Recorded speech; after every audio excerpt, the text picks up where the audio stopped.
In this video, I'd like to talk about chlorination and bromination as electrophilic aromatic substitution. And these are two very important reactions because adding a chloro or a bromo to an aromatic hydrocarbon can set up a lot of subsequent reactions that functionalize a molecule or a core in various ways.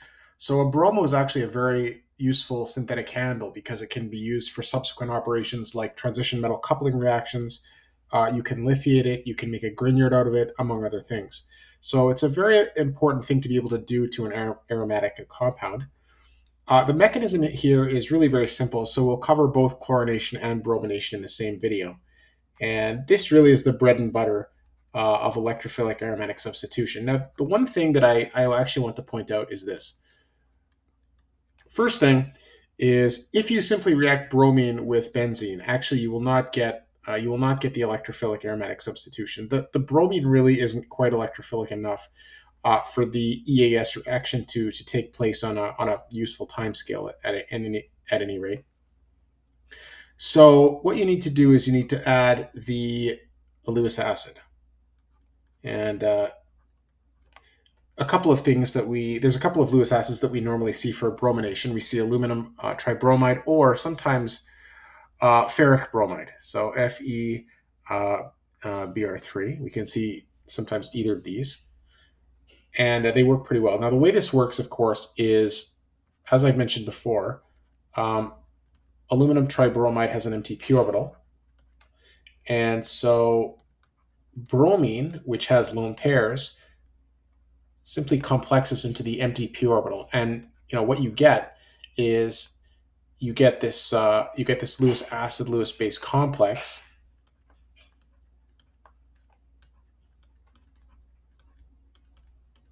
Like so. And that becomes electrophilic enough for benzene to attack. And in fact, it really does become very electrophilic. So benzene attacks this bromine. It displaces bromide. We get our sigma complex. We get rearomatization via deprotonation. And finally, we get our brominated compound. It's exactly the same with chlorination, but I'll show the mechanism anyway. And then we can talk a little bit about why you don't see addition in this particular case, which is what a number of people might expect to see. So here again, it's the same kind of thing. This has lone pairs on it, which complex into the empty p orbital on the aluminum atom.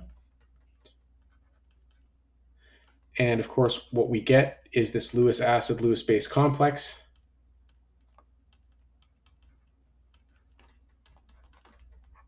Which becomes highly electrophilic.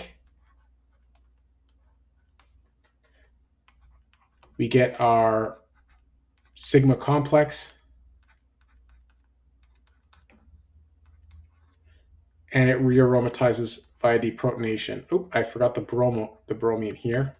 That's kind of an important thing to add. And deprotonation here furnishes the desired chlorobenzene. So that's how that works.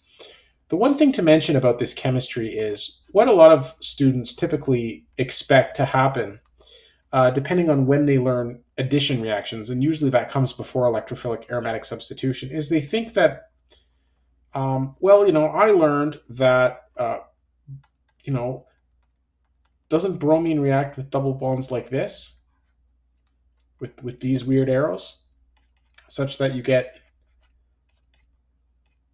the cyclic bromonium species like this. And then the Br minus, so displaced in the previous step, comes in and opens it. And what students very often expect to see is they expect to see something like this. And in fact, this doesn't happen at all. Okay, so this reaction here does not take place. This is an addition reaction, right? So addition reactions are very different from electrophilic aromatic substitution. And I'll do a unit on addition reactions as well. But this doesn't happen with benzene. And the reason being is that benzene just doesn't behave like a double bond. It's an aromatic compound. And so, although it does have double bonds, it doesn't behave as isolated double bonds at all. So you just don't get the same chemical behavior as an isolated double bond.